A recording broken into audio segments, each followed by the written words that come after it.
thou shalt run thy course. Thou mayst please thine ear with the crunching of the heads crushed under thy feet. Thy course is long, but courage, long time hast thou carried me, but longer time still must elapse, and yet we shall not age.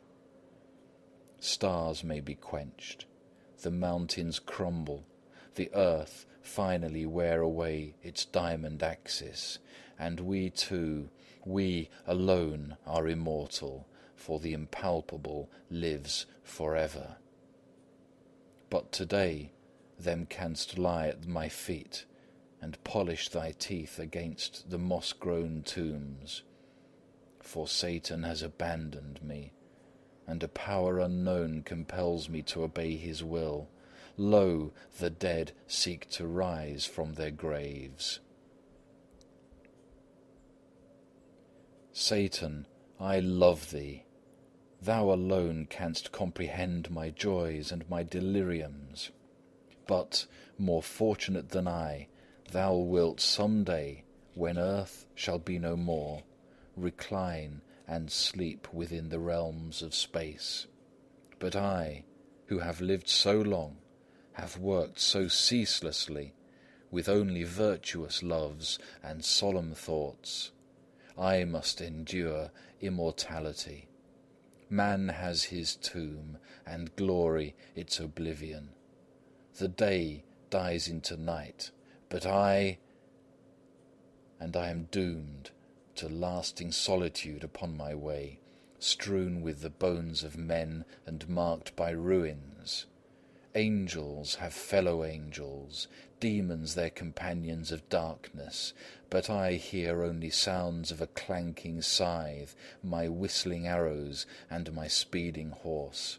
Always the echo of the surging billows that sweep over and engulf mankind. Satan. Dost thou complain, thou, the most fortunate creature under heaven, the only splendid, great, unchangeable, eternal one, like God, who is the only being that equals thee? Dost thou repine, who some day in thy turn shalt disappear forever, after thou hast crushed the universe beneath thy horse's feet?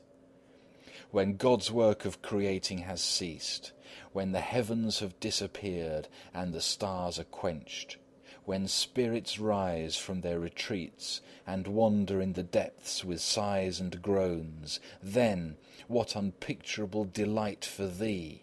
Then shalt thou sit on the eternal thrones of heaven and of hell, shalt overthrow the planets, stars and worlds, shalt loose thy steed in fields of emeralds and diamonds, shalt make his litter of the wings torn from the angels, shalt cover him with the robe of righteousness. Thy saddle shall be embroidered with the stars of the Empyrean, and then thou wilt destroy it.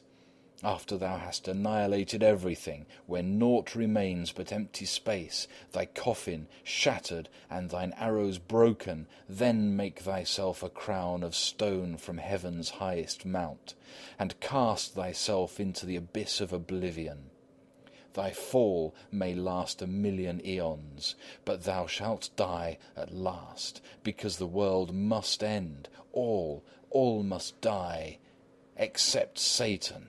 Immortal more than God, I live to bring chaos into other worlds. Death. But thou hast not, as I, this vista of eternal nothingness before thee. Thou dost not suffer with this death-like cold as I.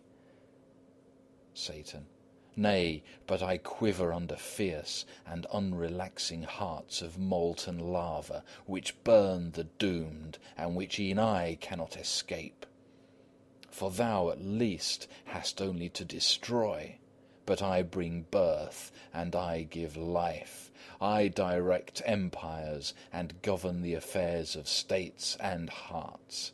I must be everywhere. The precious metals flow, the diamonds glitter, and men's names resound at my command.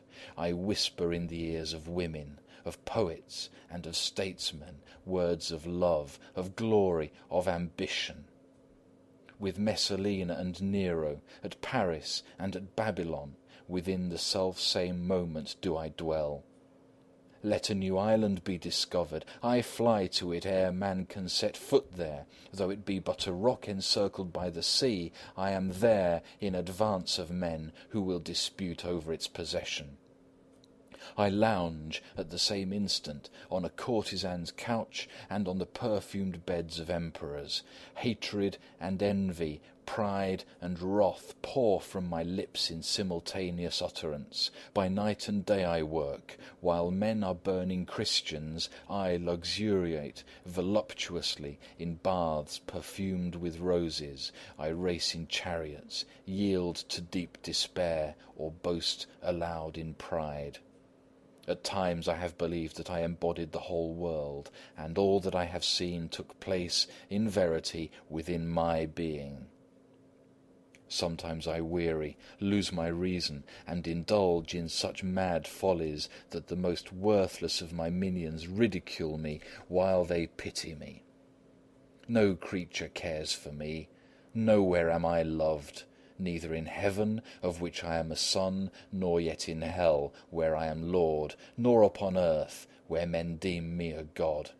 Naught do I see but paroxysms of rage, rivers of blood, or maddened frenzy.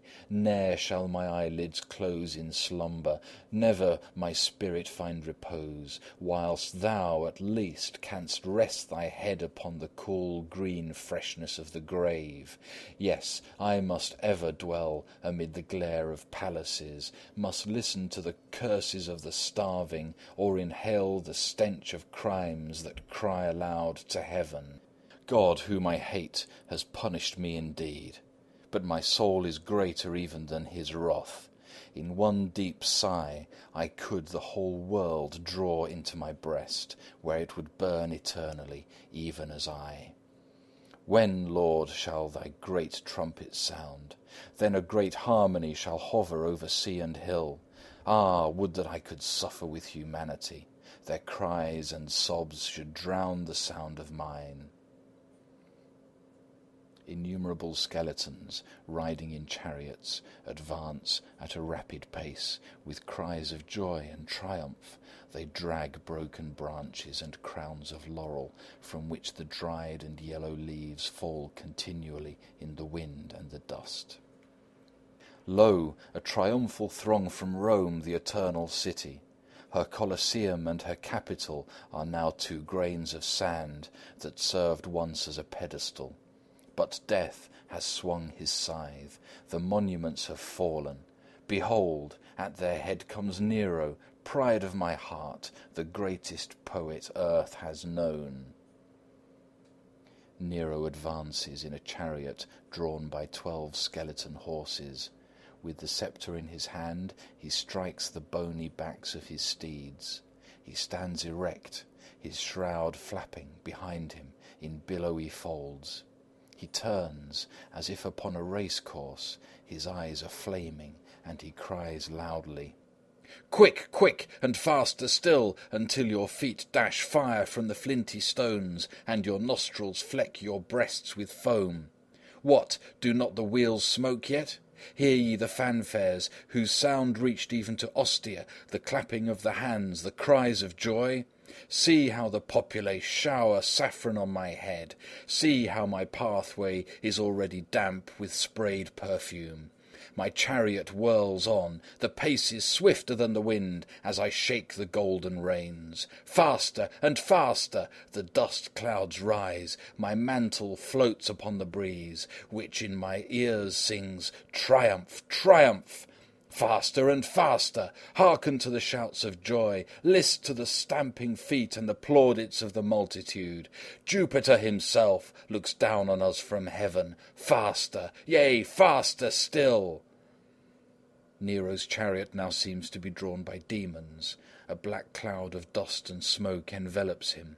In his erratic course he crashes into tombs, and the reawakened corpses are crushed under the wheels of the chariot, which now turns, comes forward, and stops.